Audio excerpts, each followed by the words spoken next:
Welcome to Suman TV. నేను మీ నవీన్. మోకాల నొప్పులను తగ్గించే అద్భుతమైన స్నాక్ ఐటమ్ ఏంటి, వీటి గురించి తెలుసుకుందాం. ప్రస్తుతం మనతో వచ్చేసి celebrity homeopathy expert doctor Chetan Raju garu ఉన్నారు. అదేవిధంగా హోమియోపతిలో దీన్ని అంటే మోకాల నొప్పులను తగ్గించడానికి ఎట్లాంటి మెడిసిన్స్ ఉన్నాయనేది కూడా తెలుసుకుందాం. హాయ్ సార్, నమస్తే అండి. నమస్తే సార్. సార్, మోకాల నొప్పులు ఒకప్పుడు ఏజ్ ఎక్కువ ఉన్న వాళ్ళలో చూస్తూ ఉన్నాం, ఇప్పుడు చిన్న ఏజ్లో కూడా మనం చూస్తూ ఉన్నాం. దీన్ని మెయిన్ మీ వీడియోస్ అన్నింటిలో కూడా మనం తీసుకునే ఫుడ్డే మనకు ఒక బెస్ట్ మెడిసిన్ అని చెప్తా ఉంటారు. సో ఏంటి అంటే హోమియోపతి డాక్టర్ కదా ఆయన, సో ఫుడ్ గురించి చెప్తా ఉంటారు, స్నాక్స్ గురించి చెప్తా ఉంటారు అంటారు. కానీ మీరు చెప్పే మాట ఎప్పటికీ ఒకటే, మేము చదువుకున్నది కావచ్చు, మేము ముందు నుంచి నేర్చుకున్నది కావచ్చు, మన ఆహారమే మన ఆరోగ్యం అని చెప్తుంటారు. సో ముందుగా మన ఆహారం గురించి మాట్లాడదాం. ఎట్లాంటి ఫుడ్ తీసుకోవడం వల్ల మోకాల నొప్పులు తగ్గుతాయి? ఎటువంటి ఫుడ్ తీసుకునే ముందు నేను మీకు ఒక శబ్దంది అర్థం అడుగుతా. ఓకే, మెడిసిన్ అంటే ఏంది చెప్పండి సార్. మందు, ఔషధం. ఔషధం అన్నారు మీరు. అంటే దాని అర్థం ఏంటంటే ఏ వస్తువు అయితే మీ శరీరంలో ఉన్న రోగానికి బయటికి తీస్తుంది అది మెడిసిన్.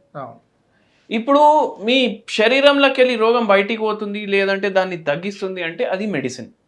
ఇప్పుడు మీరు యోగాసనలో మీరు పద్మాసనం చేస్తున్నారు, మీకు దానివల్ల మోకాల నొప్పులు తగ్గుతున్నాయి అంటే అది మెడిసిన్, అవునా కాదా?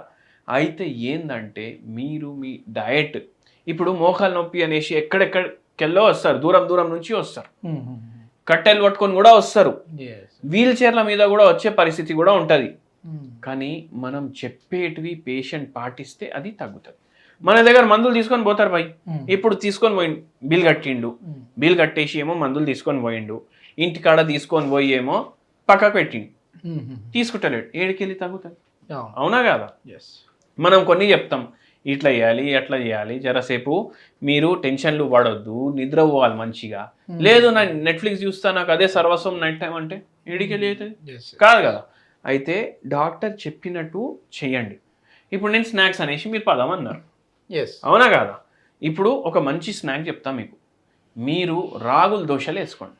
ఓకే, రాగులు కాల్షియం రిచ్ ఉంటాయి, కాల్షియంలో బాగా రిచ్ ఉంటాయి రాగులు. పాలల్లో ఎంత కాల్షియం ఉండదు, రాగుల్లా దాంట్లో కన్నా ఎక్కువ కాల్షియం ఉంటుంది. కానీ ఒకటి కన్ఫ్యూజన్ ఉంటుంది ఇక్కడ, బయో అవైలబిలిటీ.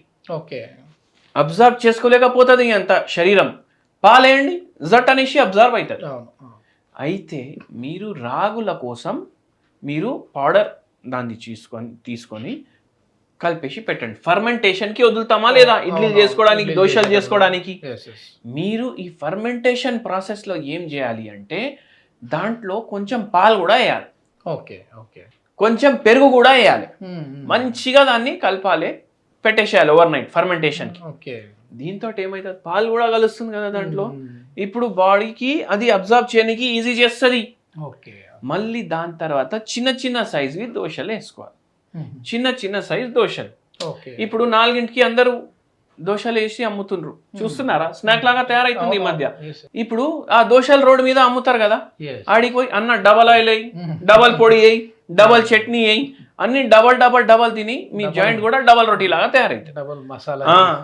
ఎందుకు? ఉన్న శరీరంకి మనం విషం కాకుండా అది ఔషధం లాగా ఇవ్వాలి. అయితే ఇంట్లో తయారు చేసుకోండి. ఇది రాగులతోటి మనం చెప్పినాం కదా ఎట్లా తయారు చేసుకోవాలి, అట్లా మంచిగా వేసి రాగి దోశ.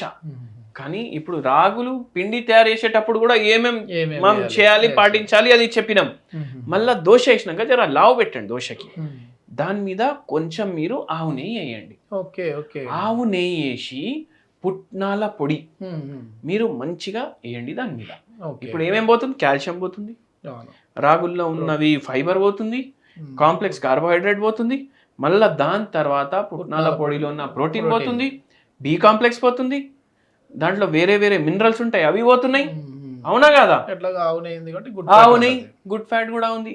ఇదంతా మంచిగా అబ్జర్వ్ చేయడానికి మీకు హెల్ప్ చేస్తాను. అయితే వీటితోటి జాయింట్లు గట్టిగా అవుతాయి, బొక్కలు గట్టిగా అవుతాయి, గుజ్జు కూడా గట్టిగా అవుతుంది, టెండన్ లిగమెంట్స్ గట్టిగా అవుతాయి, మసిల్స్ గట్టిగా అవ్వడానికి హెల్ప్ చేస్తుంది. ఇట్లా మీరు రెగ్యులర్ ఇది వారంలో 2 సార్లు కానీ 4 సార్లు కానీ తినండి. మీకు మస్తు ఇష్టం ఉంది ఒక్కటేసారి కూర్చొని 4 సార్లు తినేది నేను ఒక్కటేసారి తింటా అంటే నడవదు.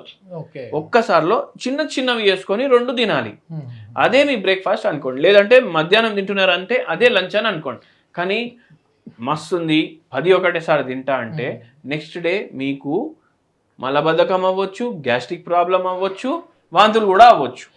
అట్లా చేయకండి. షుగర్ కూడా పెరుగుతుంది అంత తింటే. అరే లేదు రాగులు ఉన్నాయి కదా, అరే లిమిట్ ఉంటుంది భయ్. ఇప్పుడే చెప్పిన కదా విషంని మనం ఔషధం లాగా ఎట్లా చేసుకోవాలి చెప్పిన. మీరు ఔషధం మనం చెప్తే దాన్ని విషయం చేస్తే మనం ఏం చేయలేం, అవునా కదా? అట్లా సర్జరీ వరకు వెళ్ళిన మోకాళ్ళు కూడా అంటే ఖచ్చితంగా ఇతనికి టీకేఆర్ అవసరం పడుతుంది అని చెప్పేసి కొద్దిమంది డాక్టర్లు చెప్పిన అట్లాంటి పేషెంట్స్ కూడా మీ దగ్గరికి వచ్చినప్పుడు మెడిసిన్స్తో తగ్గించారని చెప్పేసి అన్నారు కదా, ఏంటి అంత పవర్ఫుల్ ఏంటి హోమియోపతికి? హోమియోపతి ఎంత పవర్ఫుల్ అనేసి నాకు కూడా ఒక్కొక్కసారి అర్థం కాదు. ఎందుకు అంటే ఏ కేసులో అయితే గాన్ కేసు అంటారు కదా, అవును, ఆ కేసులో కూడా మంచి రిజల్ట్ వస్తుంది. అంటే హోప్ ఫర్ ద హోప్లెస్ ఉంది హోమియోపతి.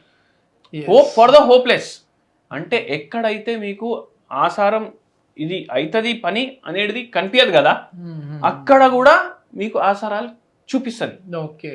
అర్థమైంది కదా? బాడీని బట్టి శరీరంని బట్టి చేంజ్ అవుతుంది. ఇప్పుడు ఒకటి చెప్తా సార్, మీరు నవీన్ అని అరిషిర్ అనుకోండి, ఆఫీస్ లో ఒక 100 మంది ఉంటే అందరు ఉరికొస్తారా? చూస్తారు జస్ట్ అట్లా. నవీన్ ఏం చూస్తారు ఆడికెళ్ళి, ఎవరు వేరే ఉంది నవీన్ అని పేరు ఉంది అంటే ఇద్దరు ఉన్నారు అనుకోండి, ఇద్దరు తిరిగి చూస్తారు. నవీన్ అంటే అందరు తిరిగి చూడరు కదా, అట్లా హోమియోపతి కూడా అట్లనే. నవీన్ కి తగ్గట్టు మెడిసిన్, చేతన్ కి తగ్గట్టు మెడిసిన్. ఒక్క పేరు అందరికి ఎట్లా ఉండదు, ఒక మందు కూడా అందరికి అట్లా పని చేయదు. ఇప్పుడు జ్వరానికి పారాసిటమాల్ అన్నారు అనుకోండి, అట్లా మనకి ఇక్కడ అందరికి ఇదే మెడిసిన్ ఇవ్వాలని లేదు. మనిషిని సిమ్టమ్స్ ని బట్టి అప్పుడు మందు ఉంటది, ప్రకృతిని బట్టి మందు ఉంటది, వాడికి ఏది ఇష్టం దాన్ని బట్టి మందు ఉంటది. ఇప్పుడు నేను ఇది చెప్పినా కదా, మీకు ఒకటి చెప్తా, రాగుల దోశలు తినండి, ఇట్లనే తినండి అని చెప్పినా కదా. ఒక పేషెంట్ చెప్తాడు, నాకు అది నచ్చదు, నేను అది తినను అని చెప్పినాను కదా, మన ఇష్టాల ప్రకారం మందులు చేంజ్. అట్లా ఉంటది హోమియోపతి. అందుకే హోమియోపతి తోటి చాలా మంచిగా మోకాలు నొప్పులు తగ్గుతాయి. ఇప్పుడు ఎంతో మందికి తగ్గింది, ఆపరేషన్ లేకుండా తగ్గింది. అట్లా ఏంటంటే రియల్ ఎక్స్పీరియన్స్ కూడా మేము మామూలుగా క్లినిక్కి వెళ్ళినప్పుడు వాళ్ళతో మీరేమన్నారంటే నా పేషెంట్ని రివీల్ చేయడం నాకు ఇష్టం లేదని చెప్పేసి షూట్కి అయితే మీరు పర్మిషన్ ఇవ్వలేదు, కానీ డైరెక్ట్గా వాళ్ళతో మాట్లాడినప్పుడు వాళ్ళ ఎక్స్పీరియన్స్ అది అంటే ఆ కళ్ళలో సార్ ఆ రోజు మీరు ఓరోలని మీరు తీసుకొచ్చిండ్రు కదా, వాళ్ళకి కూడా తగ్గింది కదా. అదే అట్లా మెయిన్ ఏంటంటే ఇది ఆ టెస్టిమోనీ అనేది బయటికి వస్తే బాగుంటది, బట్ మీరు యాక్సెప్ట్ చేయలేదు. సో ఇది మొత్తానికి ఆపరేషన్ వరకు వెళ్ళాల్సిన వారికి కూడా హోమియోపతిలో ది బెస్ట్ మెడిసిన్స్ ఉన్నాయని చెప్పేసి చేతన్ రాజు గారు చెప్తున్నారు. కానీ బాడీ తత్వాన్ని బట్టి ఒక్కొక్క బాడీకి ఒక్కొక్క మెడిసిన్ అనేది సూటబుల్ ఉంటుంది. వారు మాతో డైరెక్ట్గా కాంటాక్ట్ అయ్యి మాట్లాడితే ఎవరికి ఏ మెడిసిన్ సూటబుల్ అనేది అయితే మేము డిసైడ్ చేస్తామని చెప్పేసి అంటున్నారు. సో దీనికి సంబంధించిన అంటే మెడిసిన్ వివరాలు కావచ్చు, ట్రీట్మెంట్ విధానం కావచ్చు, దీనికి సంబంధించిన పూర్తి వివరాలు కావాలి అని అంటే డాక్టర్ గారి కాంటాక్ట్ నెంబర్ ప్రొవైడ్ చేస్తున్నాం, మీరు నేరుగా సార్తో మాట్లాడచ్చు. Thank you sir.